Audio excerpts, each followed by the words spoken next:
Tyler. Invite the guests into the lodge and leave the door open so that others can join us in our message. Welcome to another episode of Follow Me. We are your hosts, Worship Brother Wiley Forrester, and I'm Worship Brother Will Moore. Tonight's episode is brought to you by Cocktails and Pain Meds. These are due to Worship Brother Wiley's facilities being shot due to his move. And he probably just said an amen in his head to that one. Preach it, brother. Preach it, preach it, preach it. So tonight, as the title suggests, we're going to talk about an epidemic. 102 years ago, in the year 1918, there was a widespread epidemic that hit this country. And back then, the word pandemic, I don't think existed. We'll have to look that up to be sure, but they called it an epidemic. Tonight, we're going to present some facts.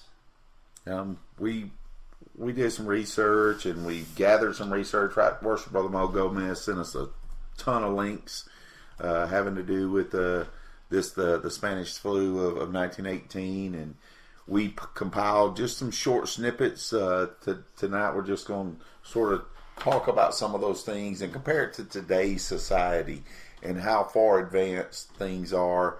We know the coronavirus is really bad. We know that it's a terrible disease.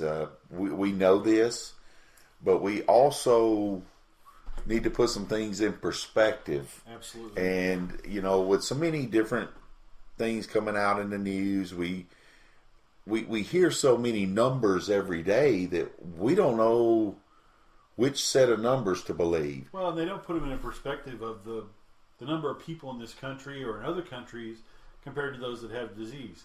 Granted, the disease is bad. The virus is bad. But is it as bad as everyone says in conjunction with percentages of people getting it, people dying, people staying? Well, there's 320 million people in Europe total. 328 is what they say for their numbers, 328 million. And you can fit entire Europe in the United States with room left over. But they talk about, well, Italy didn't have this many as the U.S. has. Well, Italy's like Louisiana. So, you know, it's definitely not the size of Texas. No. So when we put things in perspective, I mean, we all know that perspective is everything. The illusion, the coercion of numbers, and it's basically the manipulation of numbers. Well, that's exactly what it is. You know, with statistics, yes, you can make anything read the way you want it to read. Absolutely. And the numbers still be truthful. It's how you present those numbers. Now we're not discounting anything. Absolutely. By no means. We like to deal in facts, and we like to deal in factual numbers. There's 328 million people in all of Europe. And how many are there in the U.S.? There's 320 million people in the United States. So you got all those countries, and they have all those numbers. If you pool all those numbers together, you'll have close to the same of what we got here. And the fact is, it still is. This disease is terrible because it's rampant, and it spreads fast. It goes fast. It does this, but in retrospect, we still have a 97% mortality rate. It's still the numbers hover at 3%, which with today's medicine and being able to combat it with not having a vaccine has been phenomenal. Right. These people who work in these hospitals but we also know that there are thousands of hospital beds going unused. Right. We also know that thousands of healthcare workers are laid off. We know those facts don't lie. Right. So we're not discounting anything. It's just it looks like these things are in high travel areas and where they're major ports of entry. So to get us kicked off, the Spanish flu, Spanish influenza started summer to fall of 1918. It went on for a period of about 15 to 20 weeks, which is roughly 5-6 months. You know, it basically went from, let's just say, August to February. That would give us 6 months. Yeah. In that time frame of that time, early 1919. It was just a crazy time, you know. First of all, World War I was still going on. So there were soldiers that were being trained across the country, and then when they went back to they were getting sick on base because that's where originally it started on military bases. And then as the soldiers moved off, it sort of transmitted off to they took it home with them. Yeah, basically. Yeah. So Will, I read too that, and we have many news links, and CBS did a big long thing on this little thing. It was about a 7-minute program that I watched. There were 675,000 Americans died of the Spanish flu. So over 500,000. Yeah, right under 750,000 people. Wow.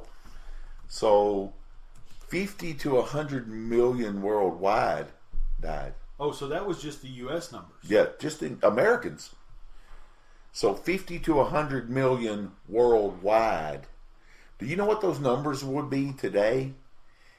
It would be between 225 and 450 million deaths around the world. Around the world related to this epidemic. And right now, I'm just pulling up a website that I use just to see some updates. Currently, we're at just over 134,000 deaths. Worldwide. So, well, what we know and what's been reported. Yeah, well, everything too.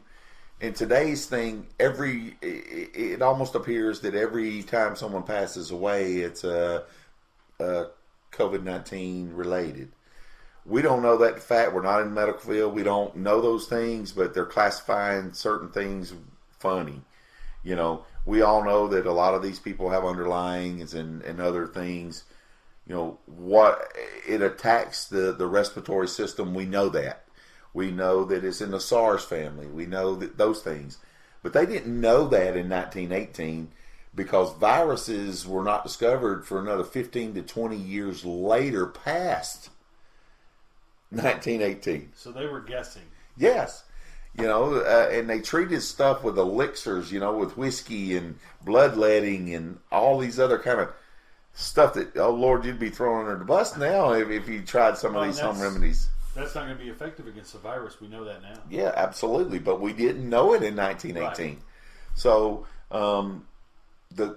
one of the most astonishing facts that I read about the entire Spanish flu was that 60 to 70% of 675,000 people. We're talking about just the U.S. Just the U.S. That 60 to 70% of all the deaths happened within the first 15 weeks of the virus. Now, do we know? Do we have any data on how many people lived in the U.S. at that time? I'm sure we could pull up that data at some point. What the census was from maybe 1915 or 1910. It would give us a good idea of percentage. Overall, to try to get the comparative now, because it stays at 3% where we are now.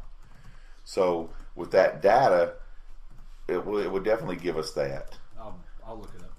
So if you think about that number, that how rampant it was, and I'll give you another prime example. Is needless to say that I was telling you about World War I still, going on.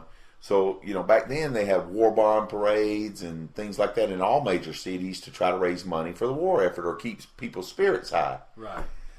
Support the war effort, This was long time before Rosie the Riveter, This was we're talking World War I. They held this major parade, and I'll use an example in the city of Philadelphia. Within 48 hours after this parade, the Spanish flu was rampant in the city.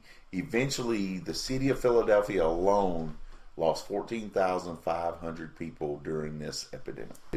As you see now, we're closing in on that 15-week period. Yeah, I mean, we're getting close. I mean, the thing they say started February, January, whatever. If you just take January, February, March, you've already eclipsed 12 weeks. Now you're into April, you're midways of it, so that's at 14 weeks. And that's just if we went from January 1. Right. So, and they were talking here about the spike being by the 23rd. which is next Wednesday or Thursday of next week. So that would put us at the 15-week period. And if we compared those numbers with what we have here to now, we're still not going to be, I mean, they were at 5-10% at that time. We're talking 3%. And I'm not discounting that because that's 3% of people who lost their lives. Yeah, and we don't discount anyone losing their lives. It's just, it puts it in some real context to let you know that this shelter in place is actually helping. Yes. Do I think they went overboard? Absolutely. But I do. But if we look back over time, and I'm sure in hindsight we will look back and say, it's better to overdo it and save mass lives or underdo it and cause mass casualties.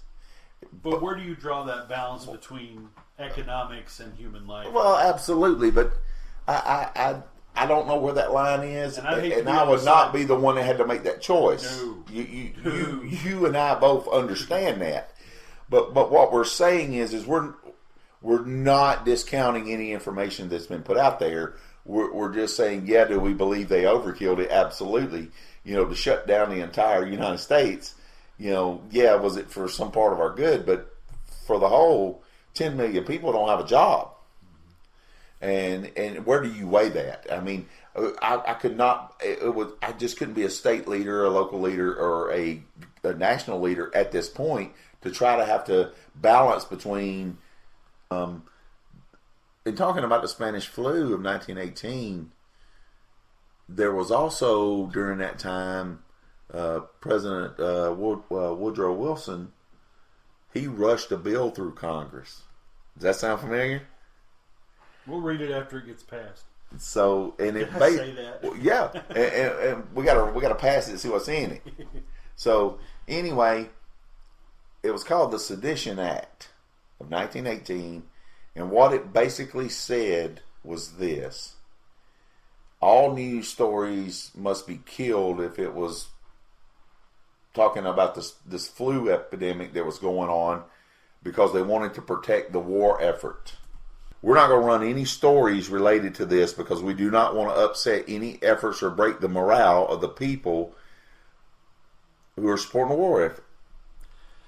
I can understand that because the war effort did take a lot out of people, and it was our first world war. Oh, absolutely. So in a way, I can understand that. Was it right?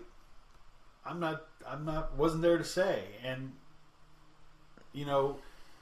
I think we're at the other end of the spectrum now, where our media feeds us too much information sometimes. Absolutely. I wholly agree. Because I've seen them take the information they've got these facts, they feed them out, and then they find that their fact they got somewhere was wrong.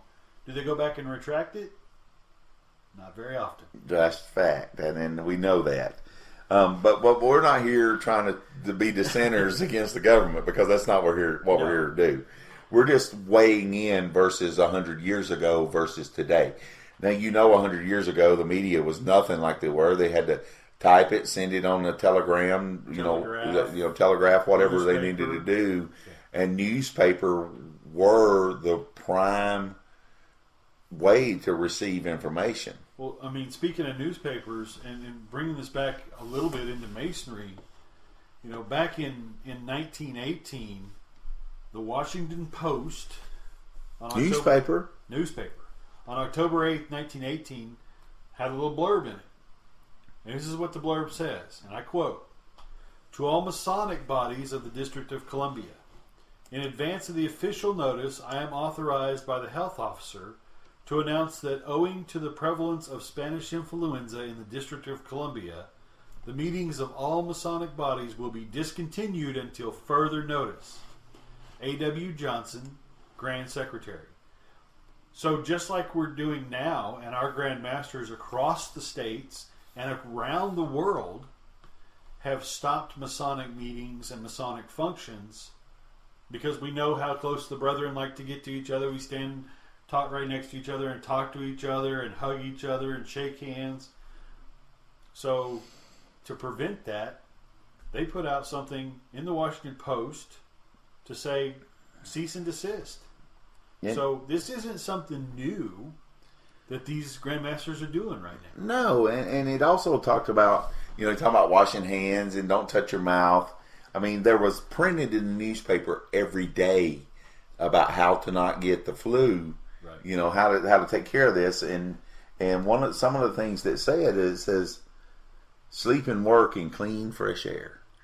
Just think, all this time, no cars on the street, this and that and the other, how fresh the air is now. Oh, it's amazing how far you can see into downtown Atlanta now. Avoid persons suffering from colds. They tell us to social distance. They were avoid contact with other people so far as possible. Social distancing, 1918.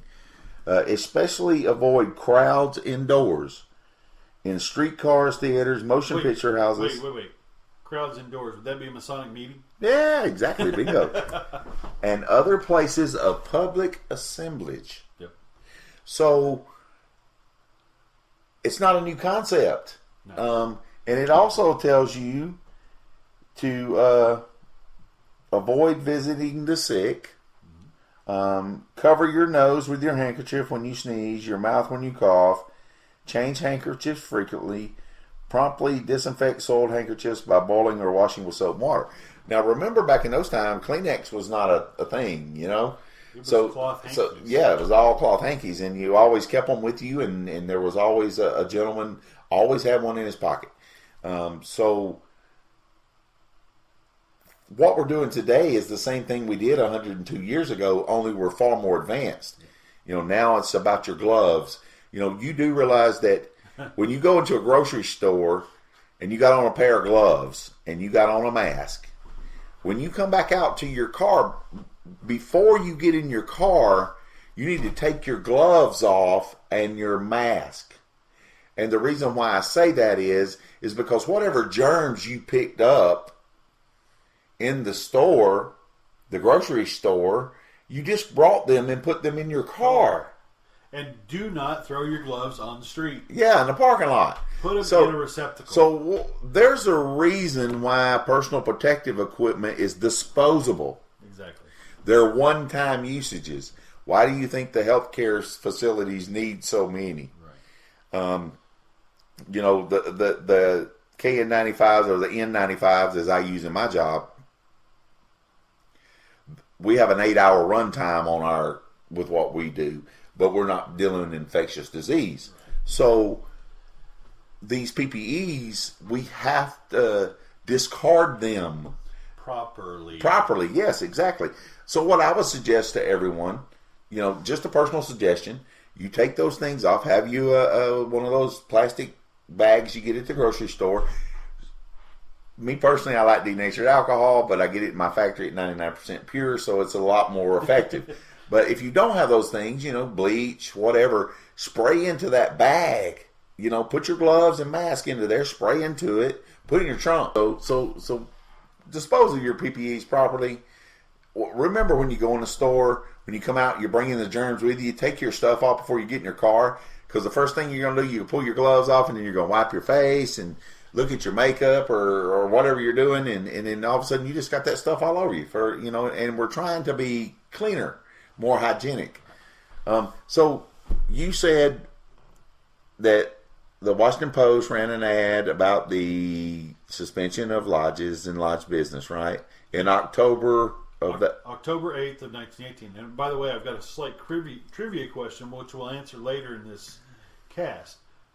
What did they use the lodges for after they were shut down for Masonic purposes? I know that answer, but I'm not telling you. So stay tuned for that answer. So we all have experienced during this time that our lodges have all been shuttered for at least 4 weeks now. Most of them since right after in Georgia, most of us meet 2 times a month. A lot of lodges don't, but we got in our first meeting in March, but then we haven't been back since then. So we've been down 4 weeks now, and it's rough. And so this thing carried on back then. They were down 4 to 6 weeks before they lifted their ban as well. And then you were reading about the same thing. So it was also presented in that same newspaper, the Washington Post, that lodges will resume communicating this week, the influenza ban having been lifted by the health department, which was the prerequisite to the CDC at that point because we didn't have one. But what we're saying to you guys is be patient. Let this thing run its course, and hopefully it ignites your fire to be back in your lodges. I know it's going to ignite mine. As soon as I lift that and we get to go back, I'm going to be... Yeah, my wife and I were talking about it yesterday, and we were talking about, what are you going to do when you go back? I'm going to be gone every night. I love her dearly, but I cannot, I just can't. I got to go. Do not... You don't miss something in your life until it's taken from Well, you. what I'm telling you is don't buy a house during a pandemic and have to spend time with your wife trying to figure out how to move during a pandemic. Because the stress level goes up because you don't have a lodge meeting to go to have an out. Brave man. Yes, stupid. But anyway, that's some information we want to share about the Spanish flu. We do have our trivia question that we'll talk about later. You'd be surprised that, in some of our other episodes we talked about Masonic service centers. During certain things, World War II especially. Now we're going back further into World War I, but now there's an epidemic in the United States. Now we're in a pandemic, and the question for me is, what are we doing as Masons to open our centers up? If we needed to convert my lodge into a field hospital, I'm pretty sure I could get that done if we needed it. Right. But we have so many. Back then they didn't have large buildings such as arenas and places to go to have trade shows and things like that. They didn't have those things in most cities. Now most cities have those things. Psst, he just gave away the answer. So, with that said, what are we doing for those things? Here in Georgia, they put out a plea to raise some money to get some masks for Children's Healthcare of Atlanta. They purchased the 3,000 masks already. They're wanting to hold off for a little while, and then we're going to do another run to help some of the South Georgia areas, hopefully. Yeah, because some of those have actually been hit harder than we have. Yes, absolutely. And we want to try to help those people as well. Just keep an eye out for that coming up in the thing.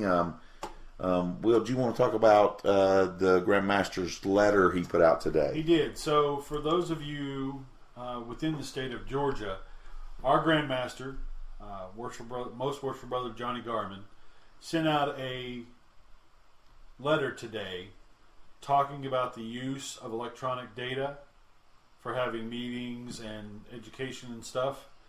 Please read that letter. I know it's been posted several places on Facebook. If you're in our database of record, that you can get to that as well. It's very well written. It describes in detail what we can and cannot do. And I would urge all the brethren within Georgia to please read that and abide by that. I will tell you though, this letter was not spurned because mine and your show, right? Absolutely not. We want to make that clear. We talk to our Grand Lodge officers on a regular basis, and so far they think what we're doing is pretty good. Trust me, if we had done something out of line, they would have already, someone would have already called us anyway. Yeah, so, if you think this is because this was brought about because of what we do, it's not. It's brought on because of brethren within the state asking what they can and cannot do. Well, and it's also a definitive answer. Right. And what it does is our leader said this is what we can and can't do according to Masonic law as it's written in the Georgia Masonic Code. So, the answer to the trivia question, by the way, was that most lodges were used as Red Cross centers. Wiley kind of alluded to that or kind of gave away the answer earlier.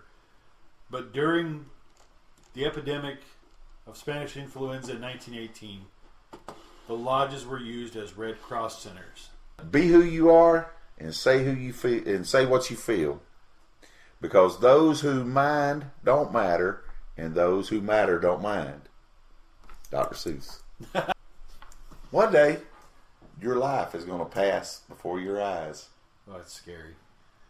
Make sure it's worth watching. Can I get the Cliff Notes version? Gerard Way. If you believe you can, you're halfway there. Theodore Roosevelt. Yeah. You and your presidential quotes. Well, only the presidents that I thought that mattered, that were very influential. If you don't mind, it don't matter. That's right. And Dr. Seuss was also a cool one too, because Dr. Seuss was. People who are crazy enough to think that they can change the world are the ones that usually do. Steve Jobs. And he did. Think about that was powerful, in my opinion. We talked about the Great Flu, influenza. A good book to read on that, if someone wants to read it, is called The Great Influenza. It's written by John Barry. You can go to CBS News and do their thing on their thing. Email us. We can send you some of the links we have to some of the material that we have. So, in closing, thank you all for spending some time with us again this week. Please remember to hit the like button. Subscribe to our channel if you already haven't, and thank you if you have. And please invite your friends, your brothers, your family members to come join us. So this is our first recorded episode, and we know this is a lot of stuff. We're going to trim it down through editing. And we're going to get better at this, but we wanted to present factual stuff with some conversation and interaction between us that we think that you might have out there when you're discussing this with your friends and family, and it helps you give a perspective when you've got that hindsight from 102 years ago to know what they went through. We're not doing something brand new today. Well, when we get the library set up at the new place, and I pull the books out of the library, we're going to look and see what Georgia was doing in 1918. Because he has the proceedings of the Grand Lodge. And we're going to be able to check and see what Georgia was doing and bring up some updates and things like that. So, until next time. Be excellent to each other. Good night.